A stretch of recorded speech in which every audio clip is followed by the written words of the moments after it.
मान्छेहरुको मुद्दा कस्तो होला यो एक्ज्याक्टली यही मैले यो तथ्य सत्य यो समाजमा उजागर गर्न चाहन्छु। म लाली बजार फिल्मको विरुद्ध मात्रै बोलिरहेको छैन है। कतिपयले कमेन्ट हेर्नुहुन्छ लाली बजारको फिल्मको विरुद्ध त म वादी समुदायको भावनाले वादीलाई तोकेर गराएको हुनाले त्यसको विरुद्धमा आवाज त उठ्यो।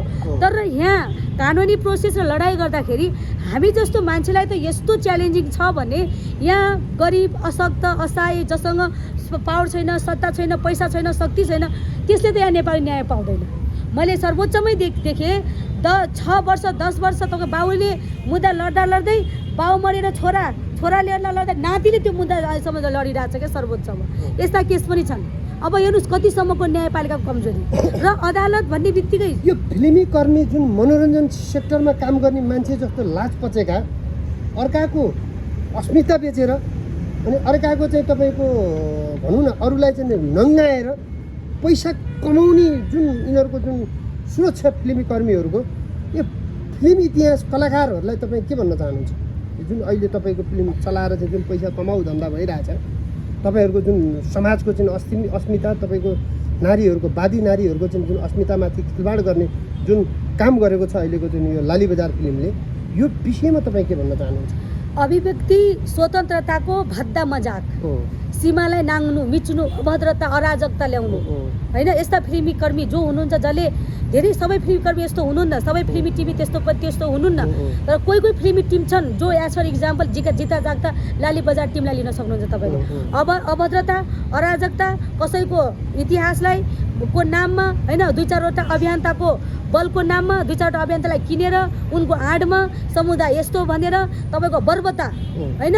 यिनीहरू त मानवता नै नभएका व्यक्ति हुन् क्या यिनीहरूको त चेतनशीलता नै छैन क्या।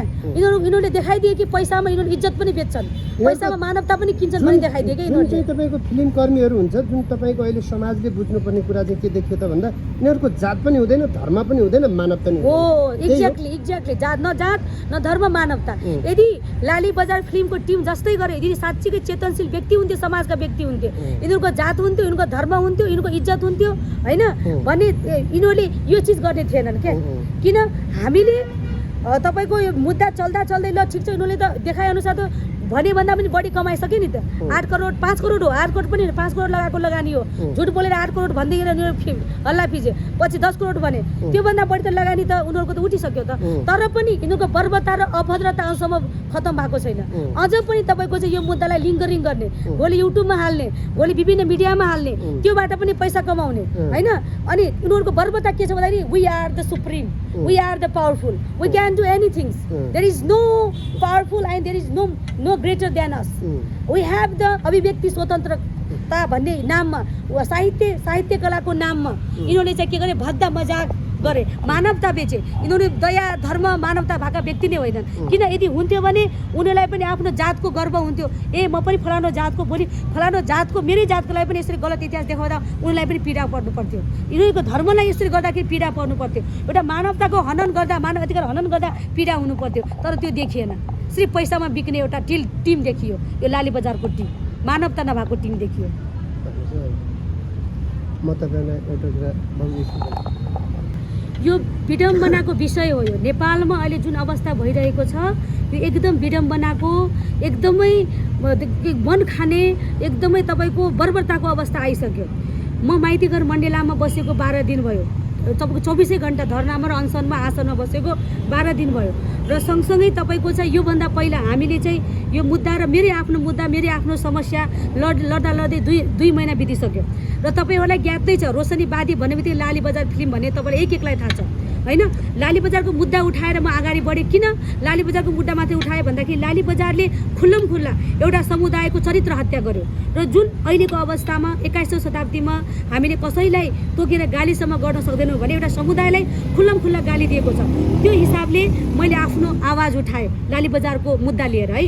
तर लाली बजारको मुद्दा लिएर उठाउँदाखेरि मैले आज न्यायपालिकाको अवस्था कस्तो रहेछ, सरकारको अवस्था कस्तो रहेछ, विभिन्न दलित आयोग, मानवाधिकार आयोग, महिला अधिकार सबैको अवस्था कस्तो रहेछ, सङ्घ संस्थाको अवस्था कस्तो रहेछ र सँगसँगै हाम्रो नेपालमा वास्तवमा पीडितहरूको अवस्था कस्तो रहेछ भनेर मैले बुझ्ने एकदमै गहिरो अभ्यास चाहिँ पाएँ। म आज माइतीघर मण्डेलामा दिनरात 24 घण्टा खट्दाखेरि दर्जनौँ दिदीबहिनीहरू हुनुहुन्छ, विभिन्न समस्या लिएर आउनु भएको छ, उहाँहरूको सुनवाई भएको छैन। खुल्लम-खुल्ला बाल अधिकार हनन भएको छ। 3 महिनाको बच्चा लिएर बस्नु भएको छ। बिचारा खुल्लम-खुल्ला महिला अधिकार हनन भएको छ। खुट्टामा क्यान्सर हुने अवस्थामा आफूलाई शरीर कुयाएर बस्नु भएको छ। खुल्लम-खुल्ला कसैले बलात्कार भएको भनेको छ। खुल्लम-खुल्ला कसैको छोरालाई हानि के गरे तपाईँको प्रहरी प्रशासनद्वारा के गरे त्यो नियम कानुन तोडिएको छ।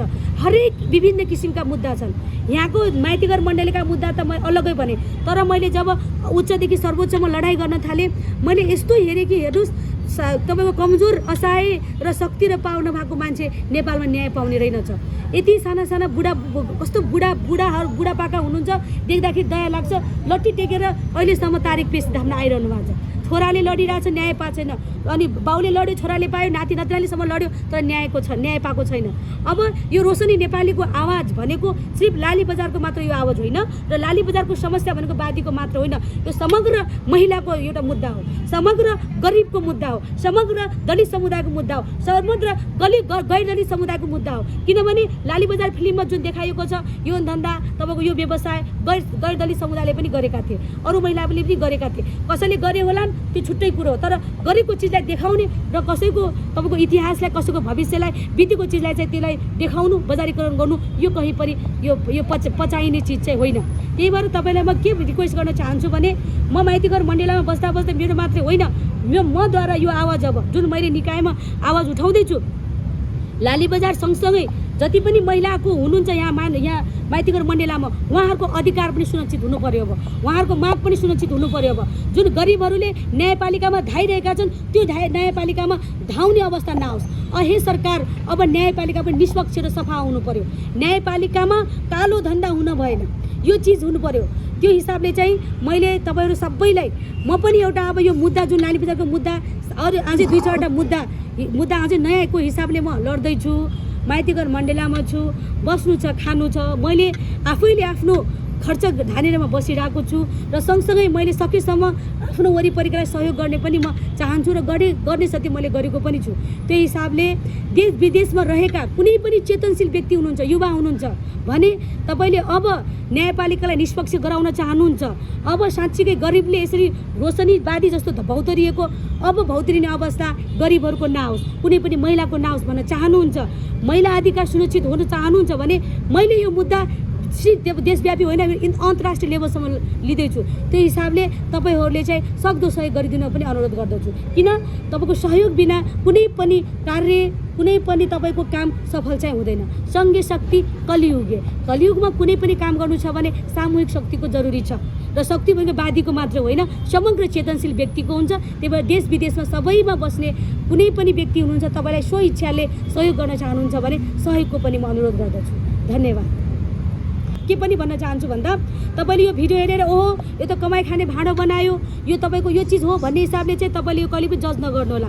यो भनेको वास्तविक आवाज हो। म भनेको एउटा रोशनीवादीको आवाज भनेको कुनै बिकाउ आवाज होइन। हुन त तपाईँले जति पनि तपाईँले कमेन्ट गर्न सक्नुहुन्छ, जज नेगेटिभ वाइट गर्न सक्नुहुन्छ, त्यो व्यक्तिको चेतनशीलतामा भर पर्छ।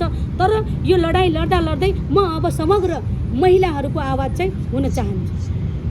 त्यो हिसाबले चाहिँ तपाईँहरू सबैलाई यो सहयोग गर्ने पनि मैले चाहिँ अनुरोध गर्छु र जसले अनुरोध गर्न सक्नुहुन्न यो भिडियोलाई सक्दो सेयर गर्नुहोस्, सक्दो चेतनशीलता तपाईँले जगाउनुहोस् है। त्यसको लागि धन्यवाद।